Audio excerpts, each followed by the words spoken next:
While I was working to support us, my wife got pregnant by my brother, and my family thinks I should pay for it. I don't really know why I'm writing this, maybe I just need to get it off my chest. I'm a 32-year-old guy, and this whole story revolves around me, my wife, let's call her Sarah, she's 30, my younger brother Tom, who's 27, and our parents. Sarah and I were married for 5 years. We lived in a house I'd bought before we tied the knot. It was a decent place, 3 bedrooms, a little yard out back, nothing fancy, but it was ours. Tom had always been the golden child. My parents seemed to pour more love, attention, and support into him, no matter how reckless or irresponsible he acted. I've always worked a job that required me to travel now and then, sometimes a week, sometimes longer. It paid well, and I liked it. Sarah only worked part-time, so it balanced out. Things between Sarah and me were mostly fine. We had the usual couple disagreements here and there, but nothing serious. Then, about a year ago, Tom lost yet another job. He was living with our parents at the time, again. He's never really been able to hold anything down for long. My parents called and asked if Tom could stay with us just for a while until he got back on his feet. I wasn't thrilled. Tom and I were never that close, he's always been more of a taker than anything else. But Sarah thought it would be good for him to have some support around, and she promised it wouldn't be a big deal. So, I gave in. He moved into the spare room, and at first, things were manageable. He said he was actively looking for work, and he pitched in a little around the house. But slowly, things started to shift. I'd come home from work and find him and Sarah watching movies together, laughing like they were old friends. I started to feel like the outsider in my own home. I kept brushing it off, thinking maybe I was just overworked or being overly sensitive. Then my work picked up again, and I was gone a lot, 2 weeks away, 1 week home, then gone again for another stretch. It was a major project and had the potential to lead to a promotion. Financially, it was great. But when I was home, Sarah seemed different. Distant. She was always glued to her phone, texting nonstop. Said it was her friends. Tom was still there. Still looking for a job, though I rarely saw him make much effort. He was always hanging around, always present, always in my space. I started to get that gut feeling, the kind you don't want to believe. One time, my flight changed and I got home early without telling Sarah. I figured I'd surprise her. I pulled up to the house in the afternoon and saw both her car and Tom's old beat-up car in the driveway. The house was quiet when I walked in. I found them in the kitchen, not doing anything outright suspicious, just making coffee. But the way they jumped when they saw me, how quickly their expressions changed, it made my stomach twist. I asked Tom how the job search was going. He mumbled something about having a few leads. Sarah immediately changed the subject and asked how my trip went. I didn't bring up what I was feeling, I told myself I was just imagining things again. But before my next trip, I decided to install a couple of small, hidden cameras in the house, one in the kitchen and one in the living room. I did it while Sarah was out shopping and didn't tell her. I knew she'd question me and I didn't have a good enough reason that wouldn't come off as accusing. Tom wasn't home either. I felt a little guilty doing it, it felt like spying, but I needed to know what was going on while I was away. The cameras were discreet and recorded to a cloud I could access from my phone. I left for another 2-week trip. At first, I didn't check the footage. Work kept me busy, and I tried to push those thoughts away. But by the 4th day, curiosity and anxiety got the better of me. I opened the app and looked at the feed from the living room. What I saw knocked the wind out of me. There they were, Tom and Sarah, on my couch, kissing. And not just a quick peck. It was intense. Then they started undressing. Right there. In my living room. I don't even think I watched for more than a minute. I felt sick. I shut it off, couldn't breathe, felt like I was going to throw up. My own brother. My wife. In my house. The rest of the day is a blur. I just sat in my hotel room, numb. Couldn't eat. Couldn't focus. I kept seeing it over and over again in my mind. The next day, I checked again. More of the same. They were acting like a couple, cuddling, holding hands, watching TV like they were in a romantic comedy. Tom even had on my bathrobe. They were cooking together in the kitchen, sleeping in my bed. I knew because the door had been left open once and I saw them. They were living a whole life. My life. Without me. I started saving the footage, hours of it. Days. I didn't confront them. I didn't send a single text or make a call. I finished out my trip, even though it felt like the longest, most miserable 2 weeks I've ever lived through. The anger just simmered under the surface, cold, steady, building. I knew what I had to do. When I got home, I didn't warn them I was coming. It was a weekday, mid-morning. I figured they'd be there, and they were. I walked into my own kitchen and saw them having breakfast, laughing, with Sarah sitting in Tom's lap. They both froze when they noticed me. Sarah's face went pale. Tom looked like he couldn't decide whether to act tough or panic. "What are you doing here?" he asked. Like I was the one intruding. "In my own house?" I said, keeping my voice calm. "I live here. Or at least I used to." Sarah started crying. "It's not what you think," she said, going straight for the cliché. "Oh, I think it's exactly what I think," I replied. "Looks like you two have been having the time of your lives while I'd been busting mine at work." Tom stood up like he wanted to get in my face.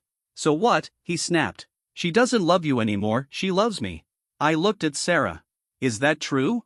I asked. She wouldn't meet my eyes. Just nodded. "I'm sorry," she whispered. "I didn't want you to find out like this." "How were you planning to tell me?" I asked. "Or were you just going to keep playing house in my house while I paid the bills?" They had nothing to say. That's when I told them about the cameras. Told them I'd seen it all, had video proof. I watched their expressions flip from guilt to panic. Tom exploded, called me names, said I was a creep for filming them. Sarah just cried harder. I told them both to get out. I wanted them gone immediately. Tom lunged at me and threw a punch. He's always had a short fuse. I dodged it. I didn't want to fight him. I just wanted them out. He tried again but tripped over a chair and crashed into the table, clutching his arm and whining like he was dying. He claimed it was broken, but I knew he was exaggerating. Sarah ran to him, completely ignoring me. "Pack your stuff and get out," I said, more quietly this time. They finally went to my bedroom and started tossing things into bags. I sat in the living room, silent, listening to Sarah cry and Tom muttering threats under his breath. After about an hour, they were ready to go. Sarah stopped in front of me on her way out. I don't know what to say," she mumbled. "There's nothing left to say," I told her. "Just leave." They drove off in Tom's old junker. I locked the door behind them and just stood there in the silence. The house felt contaminated. Like it wasn't mine anymore. The next day, my parents called. I knew it was coming. Tom and Sarah must have run straight to them. My mom didn't even say hello, she just started yelling. How could I throw my own brother out like that? How could I treat Sarah so badly? I tried to explain what happened. My dad got on the phone, calmer, but not any better. He said Tom and Sarah were in love. He said, "These things happen." Then he said something that still makes me furious: "Sarah's a good girl. And Tom's finally starting to settle down." After I told my parents what happened, my dad tried the calm approach. He said Tom and Sarah didn't have anywhere else to go. And then my mom came back on the line, and that's when I completely lost it. She said, "You need to help them. You have that big house, a good job. They're starting a new life. They're a family now." A family? I couldn't even process it. I asked her straight up, "You seriously want me to support my cheating wife and the brother who stabbed me in the back?" My dad said I was being selfish. "Tom's your brother. And Sarah, well, she's still family." Then came the line that nearly broke me: "You need to do the right thing." The right thing? No.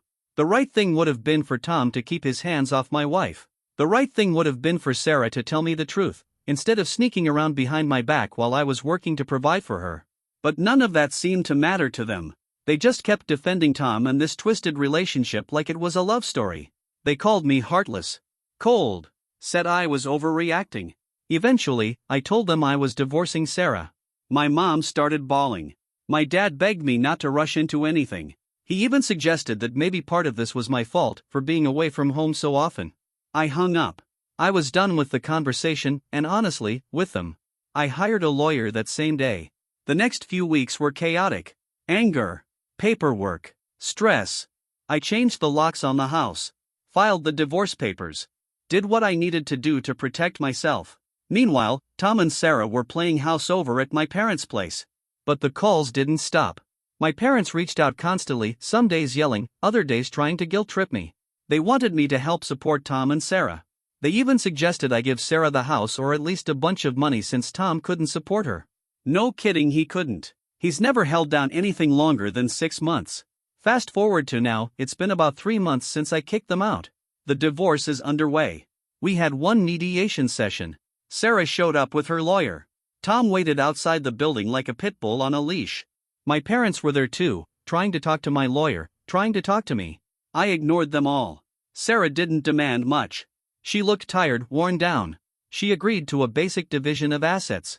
The house was mine before the marriage, and my lawyer made sure it stayed that way. Then, a week ago, I got a call from my lawyer. Sarah's attorney had reached out. Sarah is pregnant. She's a few months along, which means she got pregnant either during one of my work trips or right after I got back, before I discovered the affair. The timeline is murky. She's saying the baby might be mine. Cue the chaos. My parents were thrilled. They called immediately, acting like this was some kind of miracle. "This changes everything," they said. "You two need to work things out for the baby." They actually told me it was God's will that we reunite. Now they're pushing even harder for me to stop the divorce and let Sarah and Tom move back into my house. All for the sake of the baby. I was stunned. A baby. If it's mine. I mean, yeah, I always wanted to be a dad. But not like this. Not with her. Not with him in the background. And definitely not with my parents controlling the narrative. My lawyer was crystal clear, we needed a paternity test. I agreed right away. Sarah agreed too. She keeps insisting the baby is mine. While we waited, things got worse. My parents went full-on smear campaign. They started calling my job, reaching out to people I know, telling everyone I was abandoning my pregnant wife and unborn child. They've been telling people I'm a monster, cold, heartless, cruel. They're calling Sarah, Tom, and the baby their new family unit. And apparently, they expect me to fund it. They want me to give Sarah money, provide her with a place to live, support the baby, and by extension, support Tom too. Tom has even been sending me threatening messages. Stuff like, "You'll regret this," and "That baby needs a stable home." Let me be clear, I'm not getting back with Sarah. That ship sailed the second she hooked up with my brother. The divorce is moving forward, period. But I feel like I'm drowning. I don't know what to do about my parents. About Tom. About this baby, if it really is mine. Part of me feels like, yeah, if I'm the father, I need to step up. But I also know I can't let Sarah, Tom, or my parents manipulate me through a child. I can't let them use the baby to get a free ride or wedge their way back into my life. My parents think I should just move on, forgive, open up my wallet, and pretend everything's fine. They think I should let Tom play dad while I play the ATM. It's insane. Am I wrong for wanting to cut all of them off completely? Even if it means a massive fight?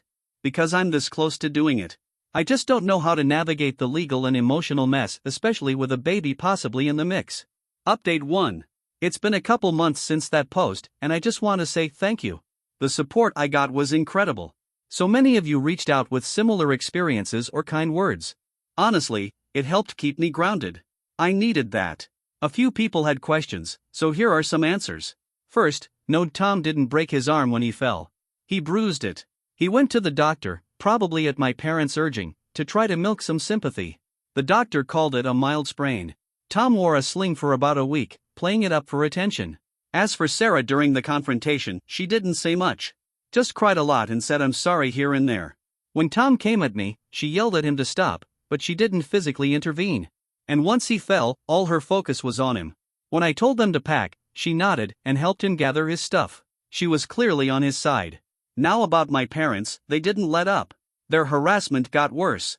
They even called my boss. Fortunately, he's a good guy. He knows me well, listened to what I had to say, and then told my parents in no uncertain terms to stop contacting him. They also sent some wild email to my aunt and uncle, my dad's brother and his wife, basically accusing me of being cruel and heartless. But my aunt actually called me afterward. I told her the truth. She was shocked by my parents' behavior and has been supportive ever since. That was a rare bright spot. A lot of you told me to get a strong lawyer. I did. He's been a rock through this, no fluff, just clear-headed advice. He insisted the paternity test be done officially, no corner cutting. Your comments gave me clarity. Their demands? Totally out of bounds. Their logic? Completely broken. So I made my plan. 1. Confirm paternity. 2. If the child is mine, fight for primary custody or full custody if possible, with strict legal boundaries. No involvement from Tom or my parents. 3. Cut off all contact and financial support to Tom and my parents. Permanently. 4. Finalize the divorce as quickly as legally allowed. Once I had that locked in, it felt like I could breathe again. We scheduled the DNA test. It was tense. Sarah showed up. Tom paced around outside like he was about to explode. My parents were there too, hovering, trying to talk to me. I didn't say a word. My lawyer had told me to ignore them completely. Sarah looked rattled. At one point, she leaned in and whispered, "It's yours." I know it is. I didn't respond. 2 weeks later, my lawyer called with the results. The baby's mine. The moment I heard it, I felt heavy. It wasn't joy. It wasn't sadness. Just this crushing wave of reality. I have a child coming. This is real now. Finding out the baby was mine changed everything. I was going to be a father, something I always wanted, but definitely not like this. My lawyer didn't waste time. We immediately began preparing paperwork to file for full custody the moment the baby was born. Once the paternity test confirmed I was the father, we made it official. We notified Sarah's lawyer that I'd be pursuing full legal and physical custody. And we didn't beat around the bush. We laid out every reason clearly. Sarah had committed adultery. She was living with my parents, completely dependent on Tom, who still had no job. We included proof of Tom's aggressive behavior, including threatening texts and the time he came at me in my own kitchen. And let's not forget my parents, manipulative, harassing, constantly crossing boundaries. We made it crystal clear that this environment was toxic and unfit for a child. Then we contrasted all that with my own situation. I had a steady job, a safe home, and a clean support system. I was offering stability, plain and simple. Once word got out, my phone lit up. My parents called, furious. Crying, yelling, accusing. My dad had the nerve to shout, "How dare you try to take her baby away after all you've done?" All I've done? I replied. This baby is my child too. And I'm not going to let him grow up in the mess you've all created. I told them, clearly, that the custody petition would be filed the moment he was born. Period. My mom completely lost it. Called me a monster. Said I was a disgrace of a son. Screamed, "You'll regret this. Tom will be that baby's father, he already loves him like his own." I told her flat out, Tom has no legal rights and will never be allowed near my child. And if either of you keeps this up, you'll never see him either. That was the last real conversation I had with them. I told them not to call me anymore. From that point on, any actual emergencies involving uninvolved relatives could be passed through my aunt. Anything baby or court related would have to go through the lawyers. Then I blocked their numbers. All of them. Tom, of course, didn't take that well. Through my lawyer, I sent him a formal cease and desist. Any more threats, and the police would get involved, and it would all go on record for the custody case. So, what did he do? He called me from some buddy's phone, left a furious voicemail filled with insults and threats, saying I wouldn't get away with this and that he'd see me in court. We saved it. Just more proof of his unstable behavior. I also changed my phone number entirely. Only a small handful of people have the new one. I even switched banks, just in case they tried to pull anything shady with my accounts. I left instructions with the bank for extra security. Then I let my extended family know, through my aunt, that I'd gone completely no contact with my parents and Tom. I didn't give them every dirty detail, but I gave them enough. Most were shocked, but supportive. At that point, I didn't care who was uncomfortable with it. I was protecting my kid.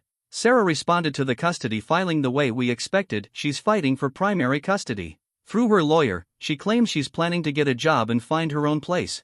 Says Tom is helping her, that he's supportive. She also said, "You were never home, that's why I turned to Tom." Her lawyer's trying to paint me as an absent husband who's now trying to overcompensate by being a controlling father. Since the baby hadn't been born yet, the court issued a temporary arrangement. Mostly just planning and laying the groundwork. But the judge did look over the initial evidence, the threats from Tom, the harassment from my parents, and issued a temporary restraining order barring Tom from any contact with me. He also gave my parents a formal warning about their behavior.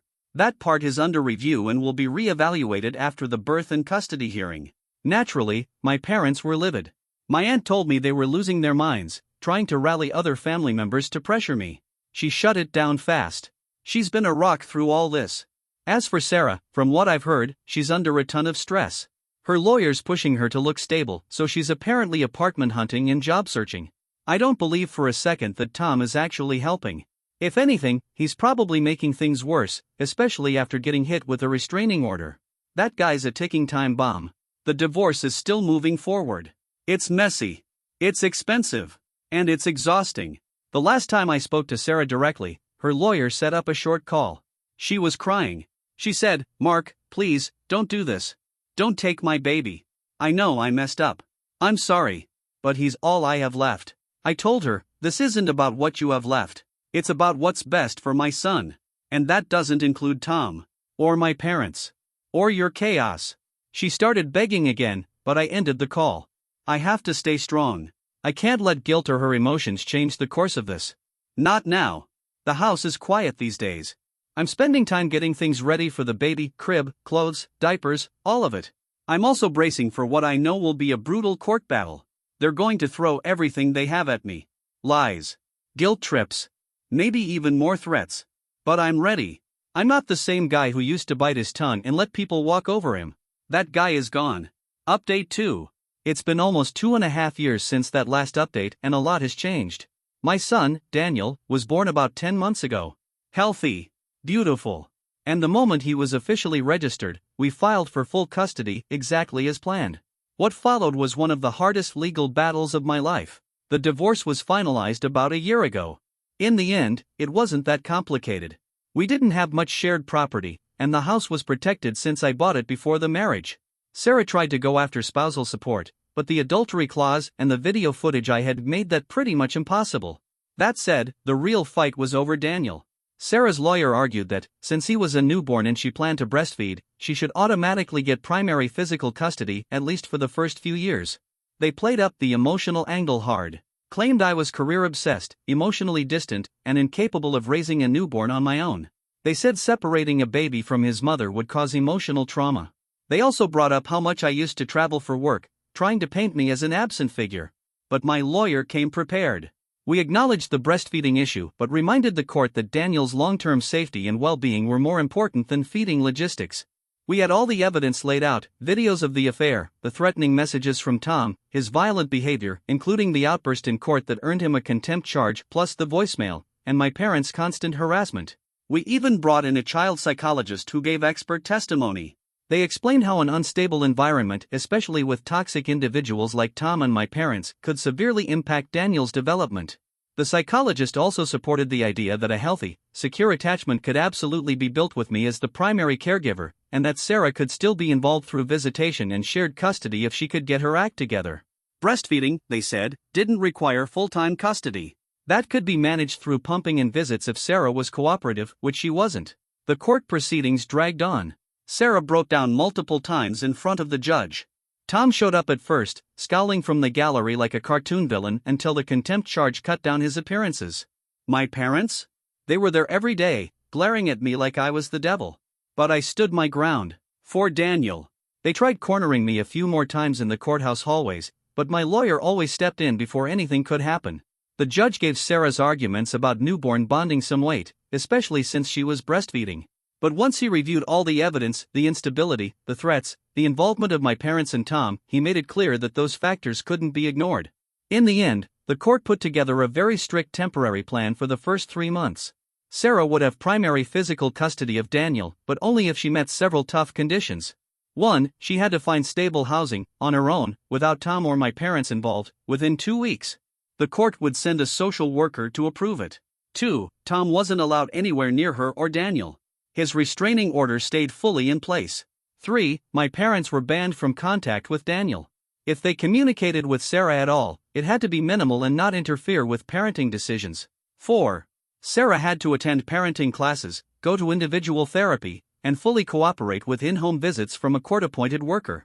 5. I was granted frequent visitation, including overnights as Daniel got older. I had full rights to be involved in his healthcare. This was her shot to prove she could create a stable home.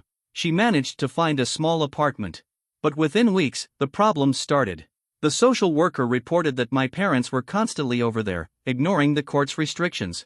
Then Tom was seen near the apartment, a clear violation of the order. Sarah missed several therapy sessions.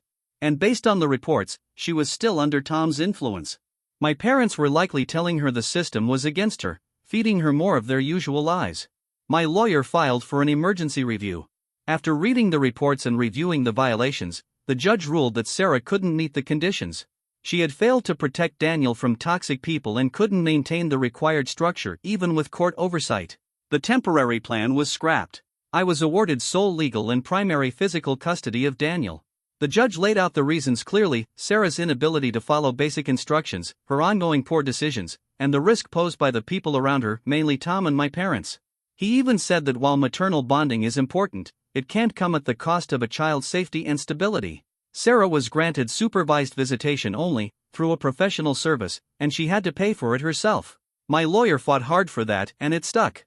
The goal was simple: protect Daniel and make sure Sarah couldn't be pressured by Tom or my parents during her visits. At first, she got 2 sessions a week, a few hours each. She was allowed to breastfeed Daniel during the early visits if she wanted. But the rules were strict: no Tom, no parents. One violation in visitation would be revoked. Tom's restraining order was made permanent. He's legally barred from coming within 500 feet of me, my home, my job, or Daniel's daycare. Between the threats, the court outburst, and violating Sarah's custody terms, the court saw through him. He has zero path forward as any kind of parental figure. My parents? Completely cut off. After the ruling, they tried sending messages through my aunt claiming I destroyed the family, stolen their grandson, and set Sarah up to fail. My aunt shut them down hard. She told them I wanted no contact. They didn't listen. One day, they even showed up at my house. Luckily, I'd already installed a full security system, cameras everywhere. I called the police. They were warned for trespassing. They haven't come back since. According to my aunt, they're still furious. Still blaming me for everything. Still telling anyone who'll listen how I ruined their lives. But honestly, I don't lose sleep over it anymore. The ties are cut. For good. Life feels lighter now. Like a weight's been lifted. But there's also this strange quiet. That part of my life, my parents, my brother, even Sarah, it's just gone. Now, everything revolves around Daniel. Being a single dad is tough, way tougher than I ever thought, but Daniel makes it all worth it. He's a happy, curious little boy. Strong. Sweet. Smart. I rearranged my life around him. I work from home 3 days a week now, and I've got an amazing nanny who helps on the days I go into the office. My aunt is a huge help, too. She loves Daniel like her own grandson. She's been a blessing. Sarah still attends her supervised visits. According to the reports my lawyer receives, she shows up. She's quiet. Sad. She plays with Daniel. She cries when she leaves. She breastfed him during the visits early on, but eventually stopped. I think it was just too painful under the circumstances. She's working part-time now at a grocery store. Still living in that same little apartment, but now with a roommate. Not Tom. From what I've heard, things with Tom blew up not long after she lost custody. Once it became clear that having the baby wouldn't lead to money or benefits, he bailed. Or maybe she kicked him out. Either way, they had a huge fight. Then Tom turned on everyone, including my parents, when they wouldn't keep handing him money. They finally kicked him out, too. Last I heard, he's crashing on people's couches. Still unemployed. Still bitter. He's made a few fake accounts online to talk trash about me, but my lawyer caught some of them and filed harassment claims. I started therapy, mostly to work through all the anger and betrayal. It helps. Some days more than others. But what really keeps me going is Daniel. He's my world now. My life's quiet. I don't really date. Don't go out much. My entire focus is on raising my son right. Giving him what I never had: stability, peace, love without strings. To anyone who followed my story, who offered advice or just a kind word, thank you. You got me through one of the darkest times of my life. And while I know this isn't the end, Sarah may try to change the custody arrangement one day, I'll be ready. Until then, I'll do what I've always done, fight for my son, and make sure he never has to grow up in the chaos I came from. That's all I can do. Goodbye.